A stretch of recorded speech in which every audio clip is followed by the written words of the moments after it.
Hey YouTube, this is Mike, and I just wanted to share a short little snippet from this episode that I really enjoyed. However, if you want to listen to the full episode, either scroll down this post or head to mikejamesreid.com/podcast for the full episode. Thanks and enjoy.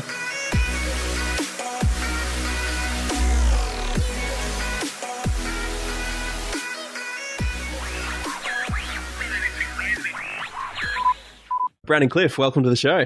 Mike, thanks for having me, mate. Really, really good to be here. We just describe our environment right now, because this is we are sitting in a production studio of sorts.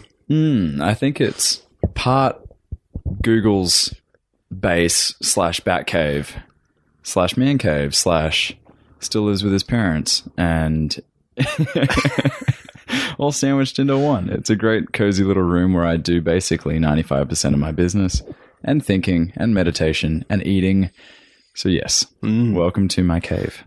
That's interesting, right? So this is the man cave. And maybe, one of the things we were talking about before we got on air was your transition, right? In terms of where you're going next. And I thought that might be a good place to start, because I think you're going through a really, really interesting time, and a time that's all about kind of regaining a bit of your own center and balance and all these kind of things. So, mate, can you take us back to the genesis story? You're about to embark on an adventure around the world and head off, and you've just been selling a lot of your worldly possessions. But why? Where did all that begin?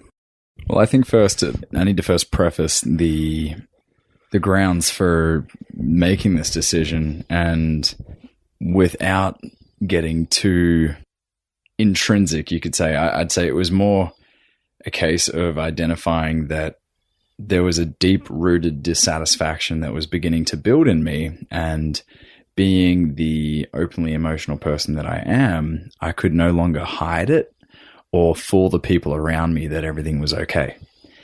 And so people started beginning to react and respond in interesting ways of my behavior. And I couldn't put a finger on it either, because I was just continually hunting and searching for new programs, new toys, new things, you could say, to fill that void, fill that gap, to scratch that itch. But I couldn't figure out what it was. So I thought, you know what? I'm going to buy a house. I'm 25. I'm a man now. Time to buy a house. Do the thing that everyone suggests is the right path to take. And I looked at a couple places, and we finally found an amazing investment opportunity. I started writing the offer. I'm like, yep, I'm going to make this happen. And then something in my just inner being was just screaming no. But my mind was going, this is the right thing to do. This is the logical decision to make. And there was a serious conflict going on inside. And so I thought, well, you know what? What better way to answer this question than to go up to the mountains and get lost for a weekend and find that answer for myself? And I found it actually in a spiritual experience in a Native American sweat lodge, where I found that answer, and it was to get the you-know-what out of here. So to answer your question, it's a myriad of experiences that have built up to this point, but it was just answering the question within myself, like, are you happy right now? And the answer was no. So although it's quite a journey to get to this point, the simplicity of the question that I had to ask myself is, are you happy? And I went, well, there's the answer. Therein lies the problem and the solution together, which has thrown me into this instantaneous shift of, I need to get rid of everything that I've built my identity around. My things, my business, my car, the people I hang out with.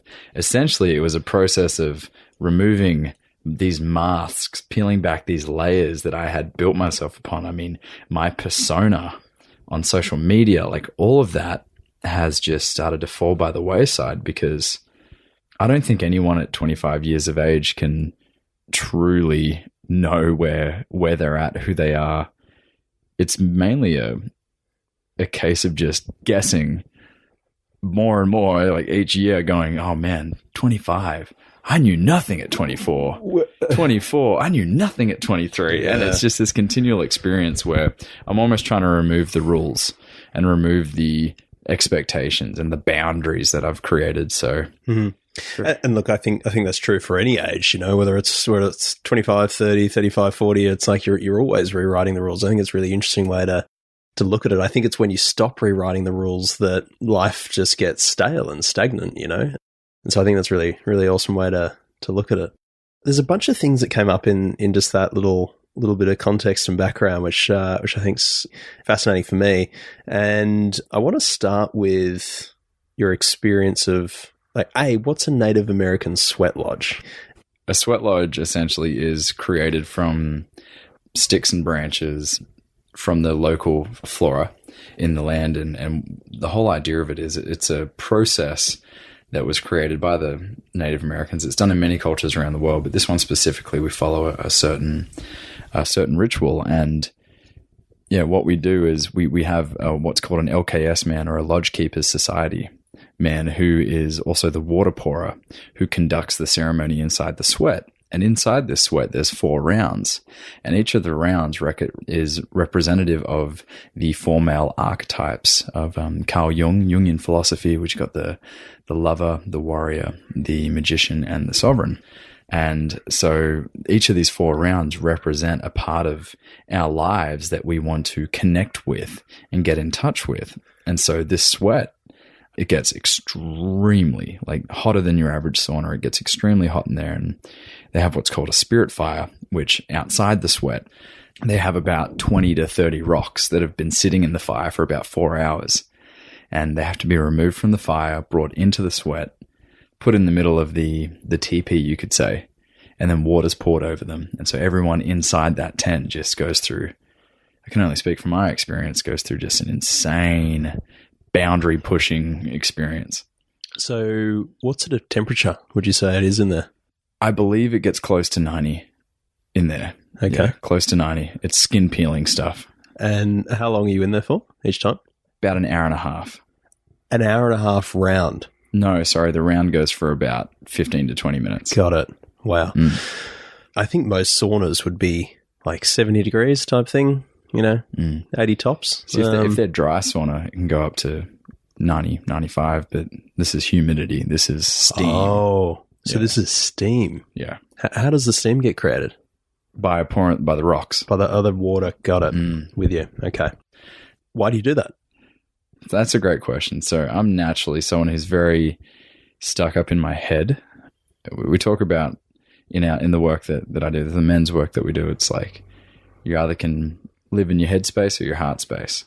And living in the headspace is just brings forth a lot of not only intuition and the ability to create and to heal and to use the powers of alchemy to create beautiful designs and experiences, but also on the other side of that, there's a lot of manipulation and denial that's fueled by story and judgment. So the brain has the ability to be a remarkable tool for creation and building, but it can also be my worst enemy and concoct these false realities and these false narratives that get fed into my brain, which gets picked up by my emotions, which throws me in these weird, crazy loops, feedback loops, where working from my heart, there's nothing but purity there, nothing but purity. And if I can go to that space, that allows me to find the answers that I want, to really tap into my deepest desires and my deepest truths, rather than concoct what looks nice or sounds nice in my brain.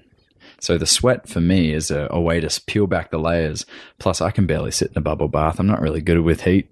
And so to go into a sweat like this is a massive challenge for me. Yeah. And yeah, something I strongly recommend that people try. Yeah. Yeah. Wow.